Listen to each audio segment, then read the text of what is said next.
दोस्तों आज की वीडियो बहुत ही इंपॉर्टेंट है क्योंकि इस वीडियो में मैं आपके पौधों के लिए एक बेहतरीन नेचुरल फर्टिलाइजर लाया हूं, यानी एक ऐसी कुदरती खाद लाए हैं जिसको अगर आप किसी भी पौधे में इस्तेमाल करेंगे तो आपके पौधे सूखने से बच जाएंगे। अगर पौधों के पत्ते पीले होकर झड़ रहे हैं तो पौधों के पत्ते पीले होकर झड़ना खत्म हो जाएंगे और आपके पौधों के पत्ते इसी तरह लश ग्रीन और खूबसूरत नजर आएंगे।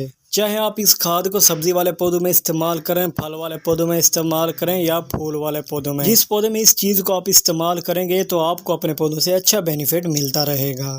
और इस चीज़ का सबसे जो बड़ा फ़ायदा है वो ये है कि अगर आपके गमलों के अंदर मिट्टी सख्त हो जाती है तो ये चीज़ मिट्टी को नरम करती है, यानी सॉफ्ट बनाती है, जिसके बाद मिट्टी में पौधे की जड़ें बहुत ही अच्छे से सर्वे करती हैं और ऊपर से पौधा भी अच्छी ग्रोथ करना शुरू कर देता है। गमलों के अंदर जो मिट्टी होती है वो पड़े पड़े बेजान हो जाती है और पौधे अपनी खुराक उस मिट्टी से लेते रहते हैं, जिसके बाद मिट्टी बेजान हो जाती है। तो इस चीज़ को आप उस बेजान मिट्टी में इस्तेमाल करेंगे तो मिट्टी में जान आ जाएगी।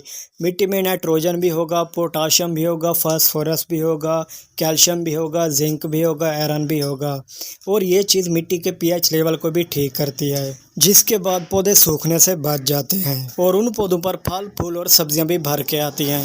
तो ये दोस्तों बताता हूँ कि ये चीज़ क्या है और इसको अपने पौधों में कैसे इस्तेमाल करना है और ये आपको कहाँ से मिलेगी। दोस्तों ये जो चीज़ आप चम्मच में देख रहे हैं ये है कलौंजी, जो कि आपको किसी भी किराना और पंसार की दुकान से आसानी से मिल जाएगी। कलौंजी पौधों के लिए बहुत ही फायदेमंद है। ये पौधों पर पत्ते पीले होने से रोकती है और पौधों को बीमार होने से भी बचाती है, जिसके बाद पौधे सूखने से बच जाते हैं। तो इस कलौंजी का पौधों में इस्तेमाल करने का तरीका ये है, ये मेरे पास एक गिलास है पानी का भरा हुआ, इसके अंदर मैं 1 चम्मच पीसी हुई कलौंजी का डाल देता हूँ। आपने भी कलौंजी बाज़ार से लेकर उसको पीस लेनी है। अगर आप साबित ही ऐसे ही पौधों में डालेंगे तो ये मिट्टी के अंदर उग जाती है, जिसके बाद ये छोटे छोटे से पौधे बन जाते हैं।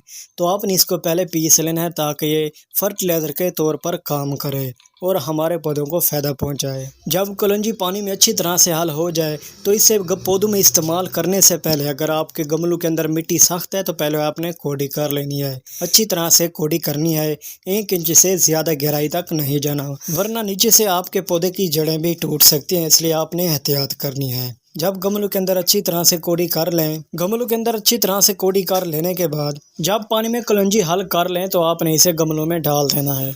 और कलौंजी का फर्टिलाइज़र डालने से पहले ये ख्याल रखना है कि गमलों में पहले कोड़ी कर लें, क्योंकि कोड़ी कर लेने से जैसे ही आप गमले के अंदर फर्टिलाइजर इस्तेमाल करते हैं तो वो पौधे की जड़ों तक ज़रूर पहुंचता है। बाज़ दफ़ा क्या होता है कि हम गमलों में फर्टिलाइज़र तो डाल देते हैं लेकिन मिट्टी सख्त होने की वजह से फर्टिलाइज़र ऊपर खड़े खड़े खुश्क हो जाता है, जिसके बाद पौधे को कोई भी फ़ायदा नहीं होता। इसलिए हमें चाहिए कि फर्टिलाइज़र इस्तेमाल करने से पहले पौधों में मिट्टी नरम करें, बाद में ही फर्टिलाइज़र इस्तेमाल करें, ताकि पौधे की जड़ों को भी ताकत मिले और पौधा भी आपका ऊपर से अच्छी ग्रोथ करना शुरू कर दे, उस पर फल फूल और सब्जियां भी ठहरे और उनका साइज़ भी बड़ा हो, जिसके बाद आपको अपने पौधों से अच्छा बेनिफिट मिलता रहे।